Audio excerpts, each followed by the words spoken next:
আসসালামু আলাইকুম।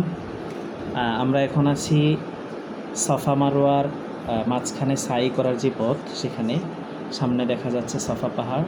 সেখান থেকে আমরা সাই শুরু করব। এখানে মূলত সাফা এবং মারোয়া পাহাড়ের মাঝে যে পথটা, সেটাকে কয়েকটা তালা করে অনেকগুলো পথে রূপান্তর করা হয়েছে। আমরা এখন যেই তালায় আছি সেটা হচ্ছে ফার্স্ট ফ্লোর। এখান থেকে সাফা এবং মারোয়া পাহাড় দেখা যায়, আর উপরে যে ফ্লোরগুলো আছে সেখান থেকে সাফা মারোয়া পাহাড় দেখা যায় না। এই যে আপনারা যেটা সামনে দেখতে পাচ্ছেন, এটা ঘেরাও করা, এটা মূলত হচ্ছে সাফা পাহাড়।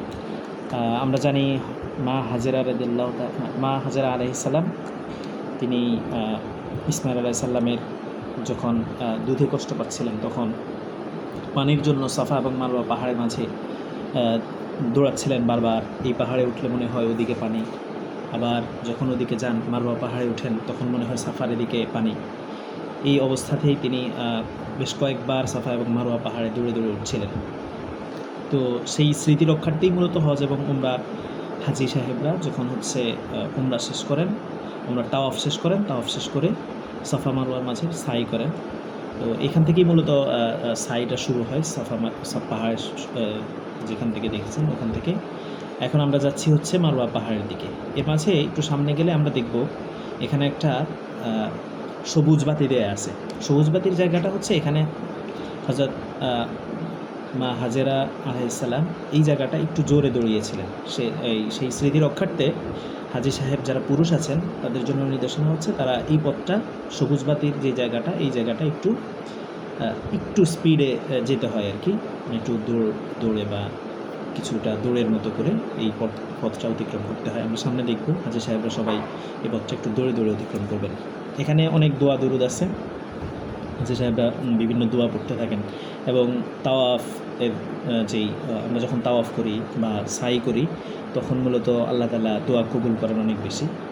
এই যে আমরা এই পথটায় চলে আসছি, এখানে সবুজ বাতি, এখান থেকে হচ্ছে সবুজ বাতির শেষ পর্যন্ত এই জায়গাটা, এটা হচ্ছে হাজি সাহেবরা একটু দৌড়ে পার হইতে হয়, পুরুষ যারা তাদের, আর নারীদের হচ্ছে স্বাভাবিকভাবেই যেতে হয়।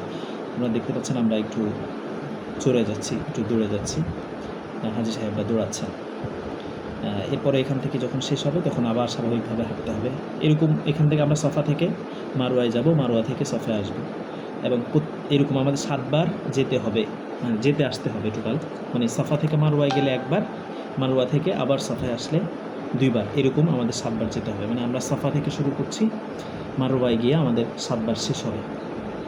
এরপরে উমরার যে ফর্মালিটি সেটা প্রায় শেষ আমাদের হচ্ছে। তারপরে মাথা হলক করে হালাল হইতে হয় আর কি। আমরা এখন মারোয়া পাহাড়ের দিকে যাচ্ছি।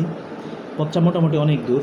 আপনারা যারা হাজি সাহেব আছেন তারা তো জানেন, তাওয়াফ করা থেকেও যারা তাওয়াফটা একদম নিচে করে, মানে কাবা ঘরের প্রান্তরে যারা করেন, ওই তাওয়াফে যে সময় লাগে তার থেকে সাফা মারোয়ায় সাই করতে অনেক বেশি সময় লাগে। এবং সাফা মারোয়া সাই করাটা অনেক মোটামুটি কষ্টকর। মুরব্বী যারা, তাদের জন্য খুবই কষ্ট হয়।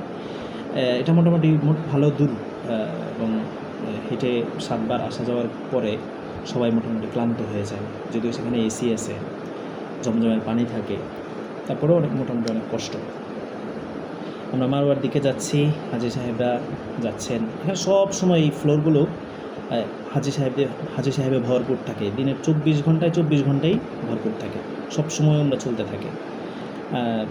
মানে আমরা অনেক সময় চিন্তা করি যে হয়তো ভোর রাতে 3টা-4টার দিকে গেলে একটু ফাঁকা পাওয়া যাবে, বিষয়টা এরকম না।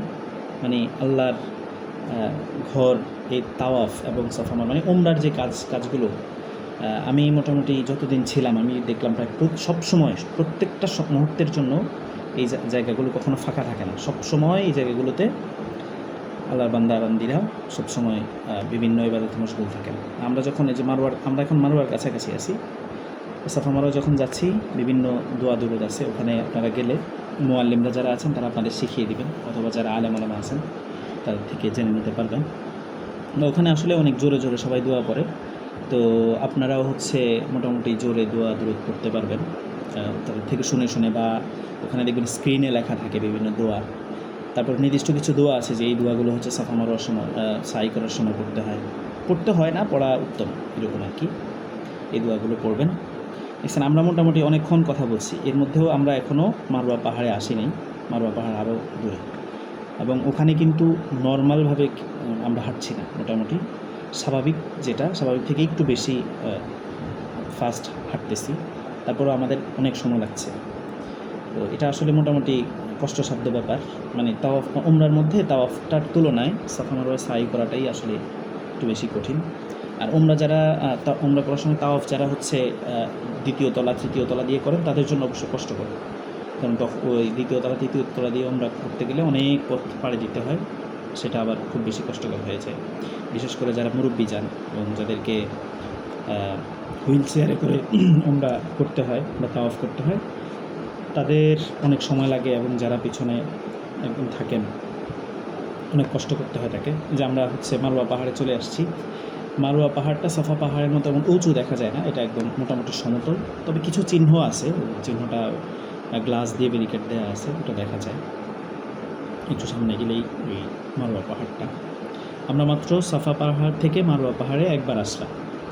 এভাবে এখন আমাদের মারওয়া থেকে আবার সাফায় যেতে হবে, তাহলে দুবার হবে আমাদের, এরপর আবার মারওয়া থেকে সাফায় আসতে হবে। এভাবে আমাদের চলতেই থাকবে, টোটাল এরকম 7টা রাউন্ড দিতে হবে। 7 রাউন্ডের পর আমাদের হচ্ছে শেষ হবে। এই যে এখানে এই যে পাহাড়টা দেখতেছেন ব্যারিকেড দেয়া, এটা হচ্ছে মূলত মারওয়া পাহাড়। মারওয়া পাহাড় ততটা উঁচু দেখা যাচ্ছে না, এটা এরকম সমতল করা আছে, জাস্ট পাহাড়ের অল্প একটু চিহ্ন রাখা আছে আর কি, এখানে পাহাড়গুলো ওভাবে রাখা নেই, যেহেতু মসজিদে হারামের এরিয়া যেটা সেটা এখন অনেক বড় করা হয়েছে, এই জন্য সাফা মারওয়া পাহাড়গুলো মসজিদে হারামের মধ্যেই পড়ে গেছে, এই জন্য এগুলোকে হচ্ছে খুব ছোট অল্প একটু চিহ্ন রাখা আছে, জাস্ট এটাই। এখন আবার হচ্ছে আমরা মারওয়া থেকে সফার দিকে যাচ্ছি, এভাবে আমাদের 7 রাউন্ড চলতে থাকবে। সবাই দোয়া করবেন, আল্লাহ সবাইকে হজ উমরা করার আল্লাহর ঘর দেখার তৌফিক দান করুন, আমিন।